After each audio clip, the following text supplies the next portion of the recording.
유인돼가지고 이제 비밀의 집에 딱 들어오니까 이제 그 퍼즐을 풀고 좀 들어왔는데 너희들이 못 풀었잖아 마지막에. 근데 걔들 이제 풀고 들어온 거야. 이게 머리가 똑똑한 놈들이지.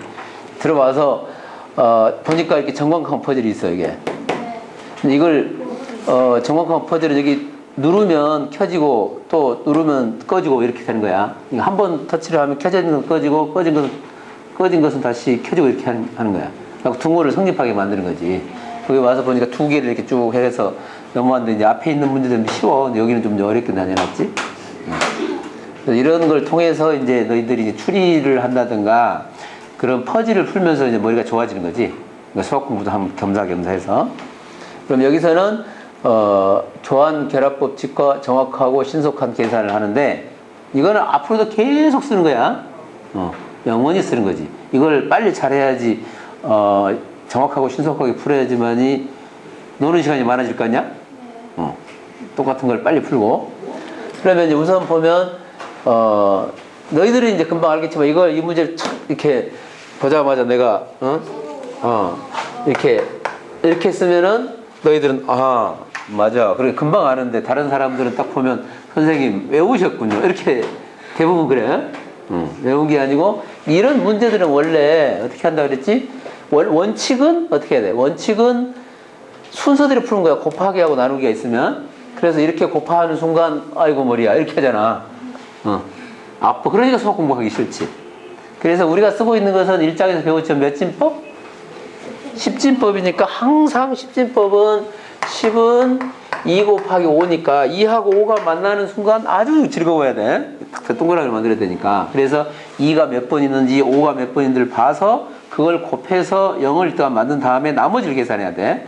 그래서 이렇게 순서대로 계산하면은 우리는 노는 시간 없어요. 그래서 어떻게 25는 5가 2개고 4는 2가 2개니까 2하고 5가 2번이 만나니까 이렇게 해서 일단 100이 되는 거잖아. 그 다음에 이걸 나누기하고 이렇게 넘어가도 상관없지. 이걸 교환법칙이라고 하잖아. 교환을 해. 근데 이거하고 이렇게 계산을 하면은 7이 되잖아.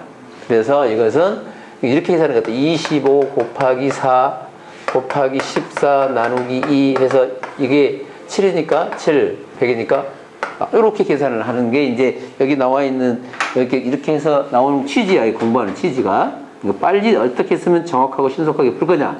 그래서 시험장에서도 마찬가지야. 이걸 쉬운 문제는 빠르고 정확하게 푼 다음에 어려운 문제에 시간을 투자를 해야지만 1인자가 될 수 있는 거지. 그래서 앞으로 이건 계속 영원한 숙제지. 정확하고 신속하게 푸는 게 수학에서 가장 중요한 거야. 그래서 이 사칙 계산에 일반 원칙이 있고 이것을 일반 원칙에 벗어나지 않게 거기에 이제 새로운 이게 원칙들이라든가 십진법이라든가 이런 걸 교환 결합 법칙을 이용해서 어떻게 하면 정확하고 신속하게 계산을 할 거냐. 이 정확하고 신속한 계산을 누구나 바라는 거잖아. 신속한데 정확하지 않다 그러면 안 돼. 또 정확한데 너무 며칠 걸린다. 그것도 안 돼. 그 두 개를 다 갖춰야 되는 거야. 그럼 우선 사칙 계산의 일반 원칙을 보면은 우선 덧셈, 뺄셈, 곱셈, 나눗셈이 이게 섞여져 있고 괄호가 있으면 항상 먼저 뭘 하지? 괄호를 먼저 계산하는 거야. 괄호를. 그 다음에 이제 곱셈, 나눗셈을 계산하고 제일 나중에 덧셈, 뺄셈 순으로 이렇게 하는 거지. 이제 이게 원칙이잖아. 물론 가로에서 뭐 소가로, 중가로, 대가로 이런 형태로 가지만 이렇게 섞여 있을 경우에 이렇게 된다. 근데 괄호를 쓰는 이유는 이제 괄호는 어디서 많이 쓰냐면 결합법칙에서 많이 써요. 그냥 계산 순서를 바꾸려고.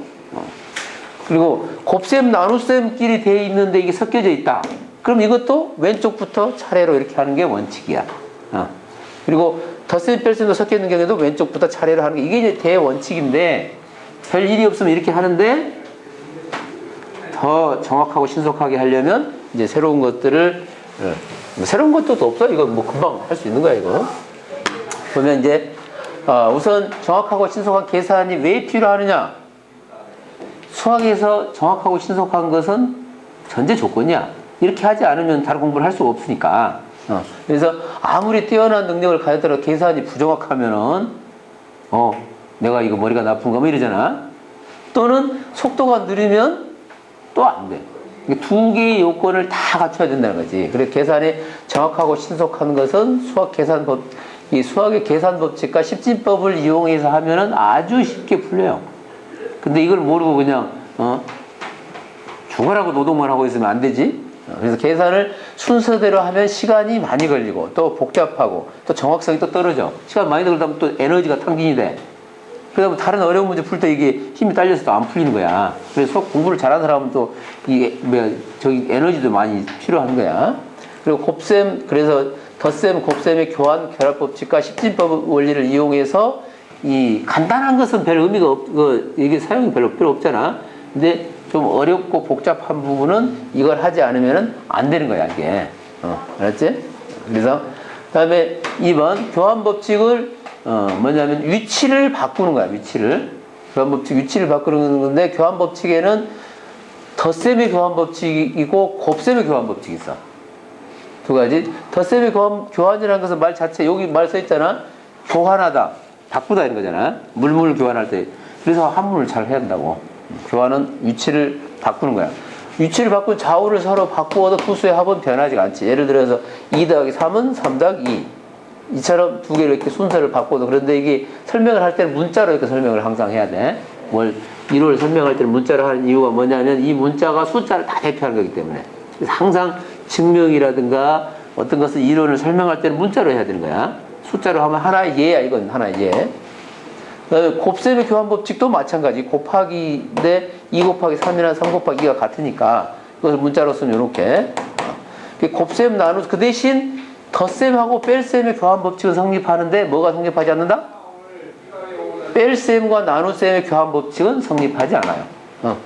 그래서 성립하지 않으니까 예를 들어서 2 빼기 3은 3 빼기 2가 성립하지 않아. 그러면은 반쪽짜리 뿐이 되지 않지 않냐? 그런데 어떻게 한다고? 이 2 빼기 3이 할 때는 이런 경우는 이렇게 가로를 쳐서, 가로를 치기도 하고, 이제 아직 중학교가 아닌 단계에서 앞에 마이너스 나오면 안 되잖아. 근데 그걸 같이 이렇게 움직이는 거지. 같이 움직여서 2 빼기 3은 3 빼기가 성립 안 되고, 요와 같이 하면 가로를 쳐서 하면은 성립이 되고, 또 2 나누기 3은 3 나누기가 안 되니까 안 되는데, 역수를 취한다든가 나누기 기호까지 같이 움직이라고. 부호를 같이 움직이면 성립이 돼서 결국은 4개가 다 활용이 된다는 거야. 응? 그래서 괄호와 역수 또는 부호와 같이 이동하는데 중학생이 되면 이제 부호를 같이 이동시키는 거지. 그러면은 순식간에 풀게 돼 있어. 이것을 교환법칙, 이걸 위치 바꾸기. 세 번째는 결합법칙. 결합법칙이 뭐냐면 결합, 그러니까 뭘 묶구나. 물론 묶기는 하는데 뭘로 묶냐면 주로 괄호를 이용해서 묶는다 그런 거야. 이게 괄호를 이용해서 묶는 이유가, 괄호를 치는 이유가 뭐지? 괄호를 아까 처음에 했지만 괄호를 먼저 계산해야 되니까 먼저 계산을 해서 계산을 쉽게 하기 위해서 괄호를 치는 거야. 그래서 또는 뭐 식을 세울 때도 괄호를 치지만 여기서는 괄호를 치는 이유가 계산 순서를 바꿔서 될 수 있는 정확하고 신속하게 풀려고. 그래서 덧셈의 결합 법칙은, 그러니까 이렇게 원래 뜻은 결합 법칙은 계산 순서 바꾸기야. 계산 순서를. 그런데 괄호를 이용해서 계산 순서를 바꾸는 거지. 그래서 보면 괄호가 이동하고 있는 것처럼 보여요. 근데 결국은 계산 순서를 바꾸는 거야. 그 교환 법칙은 자체를 바꾸는 거고, 순서 자체를 바꾸는 거고, 여기는 계산 순서를 바꾸는 건데, 예를 들어서 덧셈의 결합 법칙을 보면 우선 가로가 없더라도, 여기 가로가 원래 가로 없으면 이렇게 계산한다, 이렇게 계산하잖아. 이게 원칙이라고 그랬잖아. 그래서 여기 가로가 없어도 돼. 근데 가로를 여기다 쳐놓으면 뒤에부터 계산을 먼저 해야 된다는 거지. 그러면 여기서 만약에 9 더하기 3 하면 12, 12에다 7을 더하면 19 이렇게 계산하는데, 3 더하기 7을 하면 10, 10 더하기 9 하면 요 뒤가 훨씬 좀 편하잖아. 왜냐하면 십진법을 우리가 쓰고 있기 때문에 10이 되는 부분이 먼저, 10이나 100이 되는 부분이 먼저 생기면 다음에 계산을 갖다 붙이면 되니까. 그래서 계산 순서를 순서대로 하는 것보다는 뒤에부터 먼저 하는 것. 즉 계산 순서를 바꾸는 건데 여기다 표시하기 위해서 괄호를 치고 있는 것 뿐이야. 그래서 만약에 이렇게 된 걸 이렇게 된 거 보니까 괄호가 이동하고 있는 것처럼 보이잖아. 근데 여기가 없더라도 이것 결합법칙이야. 근데 괄호가 생겨도 결합법칙이야. 그러니까 원뜻이 중학교 가면 그런 문제도 많이 나와. 이렇게 탁 쳐놓고 괄호가 움직이지 않고 괄호 하나 없는데 뒤에 괄호를 쳐놨어. 그 뜻이 계산 순서가 뒤에서부터 하라는 거니까 계산 순서 바꾸기여서 결합법칙이 되는 거야. 그러니까 시험이 나오면 애들이 원래의 뜻을 모르면 틀려버린다고. 아주 굉장히 쉽잖아, 이게. 근데 보고, 원 뜻을 알아야 돼. 만약에 괄호 이동이라고 생각하면 여기 괄호 없는데 생겨버리면 뒤에 가면 결합법칙이나 결합법칙이 와서 헷갈려, 이제. 그래서 이것도 잘 알아야 돼. 중학교 시험에 나오니까. 곱셈의 결합법칙도 만약 2, 7에 14. 14 곱하기 5 하면 좀 머리가 좀 약간 아프지? 약간 아프잖아. 근데 2 곱하기 5 하면 10. 10 곱하기 7 하면 훨씬 빠르지. 그래서 이것도 만약에 가로가 없어도 돼. 놔둔데 뒤에다 가로만 딱 쳐도 이건 결합법칙이야. 계산 순서 바꾸기니까. 그래서 원래의 뜻 잘 알아라고. 그래야지 애들이 이제 그런 걸 잘 모르고 막 외우고 있어요. 가로가 움직이는 거구나. 근데 갑자기 가로가 없다 툭 나타나니까 당황해. 틀려버린다고. 원래의 뜻인 계산 순서 바꾸기라는 걸 모르고 있으니까 그런 거야. 그래서 이제 곧 중학생이 되니까 잘 알아둬야 한다고. 시험에 나오면 애들 엄청나게 많이 틀려, 이거. 그 다음에 계산에 이제 적용을 해보면, 아까 처음에 할 때가 좀 해놨잖아.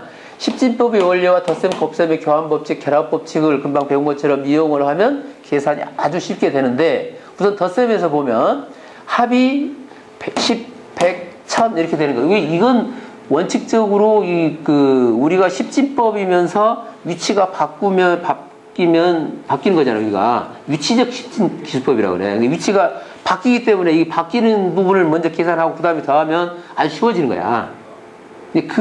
우리가 사용하고 있는 이 진법의 원리를 적절하게 사용하면 계산이 아주 쉬워진다는 거지. 그래서 여기 10이라든가 100이 되는 부분들이 먼저 계산하는 게 우선이다. 거기에는 교환법칙과 결합법칙이 지금 포함되어 있는 거야. 더하기로 돼 있을 때 이제 이렇게 더하려면 아까 했잖아. 이렇게 더하려면 벌써 머리 아프잖아, 이거. 딱 보면 이거 뭐지? 밑에 쓰고 있잖아. 밑에 써서 계산하잖아. 근데 그렇게 하는 게 아니고 어떻게 한다고? 이걸 이렇게 계산한다는 것은 이렇게 바꾼다는 얘기야. 그러니까 19 더하기 21 더하기 135 더하기 65 이렇게. 그러면 여기가 40이고 여기가 200이어서 그래서 240 이렇게 나온다는 얘기야. 근데 다음에 이렇게 쓰는 게 아니고 이렇게 가로가 이렇게 탁 머릿속에 한 다음에 바로 한 방에 탁 하라고 그랬지. 그래야지 훨씬 정확해요, 이게. 앞에 계산은 틀려버리잖아. 시간도 많이 걸리고 계산이 정확하지도 않아. 그러니까 이것을 순서 하나만 착 바꾼 다음에 이렇게 바꿨잖아. 바꾼 다음에 이렇게 계산하는 것은 결합법칙이야. 여기도 이렇게 순서 이렇게 해야 되는데 이렇게 바꾸는 건 교환법칙, 여기 이렇게 계산하는 것은 결합법칙. 이렇게 두 개가 좀 짬뽕 되면서 여기 십진법이 되기 좋게 지금 만들고 있는 거잖아. 세 개가 어우러져 있는 거지. 그것을 자유조절을 해야지 쉬워진다고. 너희들은 아마 요즘 잘 쓰고 있지, 계산할 때 아주 잘 써먹고 있지. 그러니까 시간이 절약되는 거야. 다른 애들보다 훨씬 계산이 빨라. 이것도 이제 마찬가지인데 여기는 이제 단지 마이너스가 있잖아. 원래는 마이너스는 교환법칙 성립하지 않잖아. 근데 어떻게 하라고? 이 부호 자체를 움직이는 거지. 같이 움직이는 거야. 그러면 이렇게 하는 거지. 119 빼기 19 더하기 34 더하기 66 이렇게 하면 계산이 쉬워진 거야. 그럼 100 플러스 100이니까 200. 여기도 지금 이렇게 하는데 우선 교환법칙 성립됐잖아. 그 다음에 이렇게 계산하고 이렇게 계산한 것은 결합법칙이야. 그리고 거기 내부에는 십진법의 원리를 적용해서 세 개가 그대로 한 방에 머릿속에서 움직이고 있는 거야. 그래서 계산이 빨라지는 거지. 그래서 너희들 알고 있더라도 이렇게 설명을 이렇게 들으면 또다시 그래서 그런구나. 그러니까 다시 반복을 한번 해보는 거야. 응? 선생님 글씨가 이상해가지고. 그랬어? 24같이 보이게. 24같이처럼 보였어? 내가 또 글씨를 잘 못 쓰잖아. 너희들 이해를 해야지. 그 다음에 2번은 곱셈에서 순서대로 하는데 교환법칙이 여기서는 곱셈이니까 2하고 5가 곱해지니까 2하고 5가 어떻게 만나느냐를 잘 봐야 되잖아. 그래서 2와 5의 곱을 이용해서 왜냐면 10은 2 곱하기 5가 되고 100은 2 곱하기 2 곱하기 5 곱하기 5 두 개 있으면 동그라미의 개수에 따라서 2하고 5가 만나면 곱셈에서는 아주 즐겁지. 즐거우니까 이것의 원리를 적용을 해서 이렇게 되는 거. 여기는 그러니까 소인수분해가 그만큼 중요한 거야. 모든 계산의 소인수분해가 굉장히 중요한 역할을 하고 이제 다 소인수분해 하잖아. 그래서 이게 간단한 것은 별게 아닌데 복잡한 거. 왜냐면 앞으로 갈수록 계속 복잡한 문제들이 많이 나오지. 이 복잡한 문제를 풀 때 이걸 적용하면 정말 엄청난 영향을 미쳐, 이게. 그래서 공부하는 시간이라든가 정확도에 대해서 아주 차이가 많이 나요. 그래서 실제 계산을 사용하면 예전의 계산보다 훨씬 빠르지. 애들 이렇게 이렇게 하고 있는 사이에 그냥 순식간에 다 계산하고 있는 거지. 그러려면 또 머리가 또 빨라져요. 그리고 정확하고 빨라지는 거야. 그래서 이렇게 보면 우선 이것도 그러니까 앞에서부터 계산 안 하는 거잖아. 뭐 십진법이니까 이렇게 즉 2 곱하기 5 한 다음에 곱하기 7 곱하기 6 하면 순서를 이렇게 바꿔서 교환법처럼 이렇게 계산하면 6, 7에 82 한 다음에 빵 이렇게. 그래서 다음엔 이렇게 계산을 안 쓴다고. 안 쓰고 머릿속 탁탁. 여기도 마찬가지. 여기도 지금 우선 여기 계산해 놓으면 머리가 아프요. 그래서 이것을 5가 이게 2개 있고 2가 2개니까 이렇게 넘어오잖아. 그러면서 이걸 이렇게 계산하는 거지. 그러니까 먼저 그럼 14 나누기 2가 앞으로 빠져나오면서 곱하기 25 곱하기 14를 해서 이게 7이고 여기가 뭐이고? 4예요. 4도 왜 14가 나와? 그러면 여기가 7 곱하기 100 이게 순식간에 해서 700 이렇게 나와야 된다는 얘기야. 한 방에 그냥 끝내기.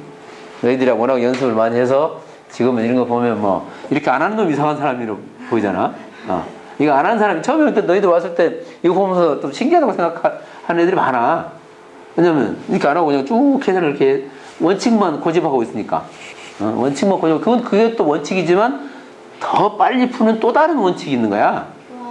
교환법칙과 결합법칙과 십진법의 원리를 이용하게 되면 엄청난, 거기에다 이제 소인수분해의 능력까지 갖추면 정말 엄청난 빨리기 완전 영재되는 거지.